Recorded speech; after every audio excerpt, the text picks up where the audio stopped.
Et devant la justice également, l'ancienne élue nîmois Sylvain Pastor comparaissait pour outrage et rébellion lors de son interpellation. Un rassemblement avait lieu ce matin pour soutenir le militant écologiste arrêté lors d'une action du collectif Banc Public sur le chantier du futur parking souterrain de Sète. C'était en octobre dernier. Compte rendu de Denis Claire et Valérie Banabera. Le collectif Banc Public, lequel s'oppose à la construction d'un parking souterrain au centre-ville de Sète, était soudé ce matin derrière Sylvain Pastor. Ça aurait pu être moi, ça aurait pu être n'importe lequel d'entre nous, militant à Banc Public. Sylvain Pastor, écologiste, ancien élu régional et municipal de Nîmes, était prévenu pour outrage et violence à 2 fonctionnaires de police de la BAC de Sète. L'altercation a eu lieu le 28 octobre 2023 lors d'une manifestation contre la construction de ce parking.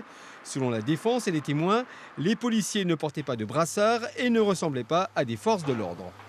Ils étaient d'une agressivité incroyable et ils ont bousculé en arrivant et tout de suite c'est monté dans une espèce de violence qui n'a pas lieu d'être, qui n'avait pas lieu d'être, qui est absolument encore aujourd'hui incompréhensible. Encore aujourd'hui, je me demande vraiment ce qu'on fait ici.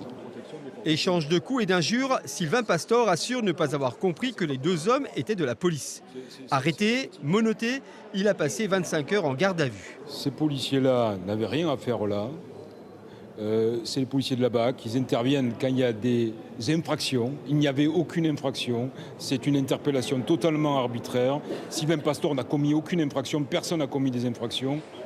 Pour le défenseur des policiers, le militant écologiste les a pris de haut. C'est parce que c'est des fonctionnaires de police qui ont fait leur métier correctement dans ce dossier-là qu'ils ont été méprisés par M. Pastor, qui est poursuivi pour cela et qui jusqu'au bout, au cours de cette audience, continue à avoir des propos, des invectives à l'encontre de ces 2 policiers qui n'ont fait que leur métier.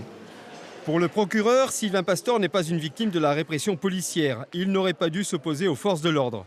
Le ministère public a requis 6 mois de prison avec sursis et 2 000 € d'amende. Le jugement sera rendu le 20 novembre.